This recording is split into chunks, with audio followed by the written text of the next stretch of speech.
Après la Côte d'Ivoire, le plus grand contingent de Maliens, c'est en France.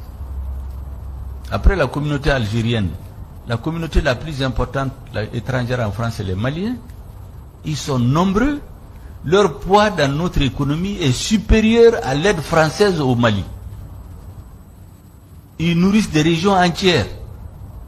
Comme moi, par exemple, moi dans mon village, les 80% des braves valides sont en Côte d'Ivoire, ça fait plus de 40 ans, c'est eux qui nourrissent les...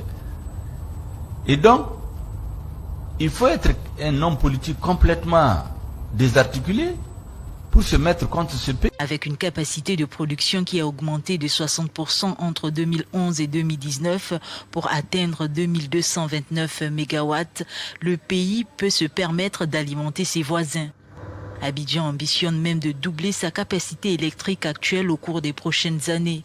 Chaque pays pourrait être alimenté à hauteur de 150 gigawatts par heure. La Côte d'Ivoire exporte déjà près de 11% de sa production nationale brute d'électricité vers 6 pays de la CEDEAO comme le Ghana, le Togo, le Bénin, le Burkina Faso, le Mali et le Libéria. L'initiative ivoirienne soutenue par la Banque africaine de développement se heurte malheureusement au problème du règlement des factures par les pays importateurs.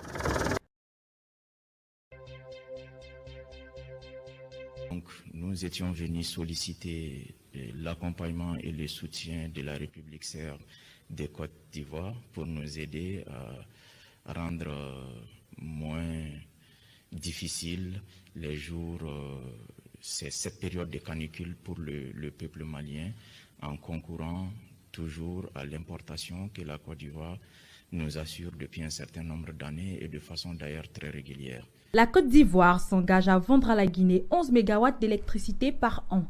Dans le cadre du projet d'interconnexion électrique de la CEDEAO, le ministre ivoirien des Mines, du Pétrole et de l'Énergie, Thomas Camara, a présidé la signature d'un contrat d'achat d'énergie entre la Côte d'Ivoire et la Guinée portant sur une durée initiale de 3 ans. Cet accord vise à asseoir les bases d'une coopération énergétique forte au profit du bien-être des populations, a indiqué Noumouri Sidibé, directeur général de Côte d'Ivoire Énergie.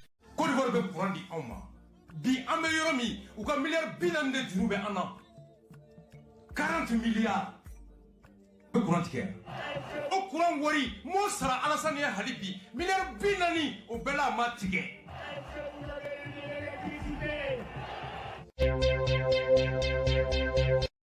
Précisément à Ferkesset-Dougou, à 600 km de la capitale économique Abidjan. Le projet consiste à construire et exploiter les infrastructures du port sec de Ferkesset-Dougou afin de désengorger et rapprocher le port autonome d'Abidjan de ses partenaires régionaux, tels que le Mali, Burkina Faso et le Niger. Ces infrastructures comportent 3 composantes principales: une plateforme logistique, un dépôt d'hydrocarbures, un abattoir régional et un marché à bétail. Une zone industrielle pour le développement des activités de transformation des produits agricoles et miniers.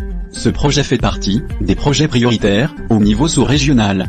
L'Union économique et monétaire ouest-africaine a également retenu le dit projet au programme économique régional. Les atouts commerciaux des régions frontalières telles que Sikasso au Mali et Bobo Dioulasso au Burkina Faso.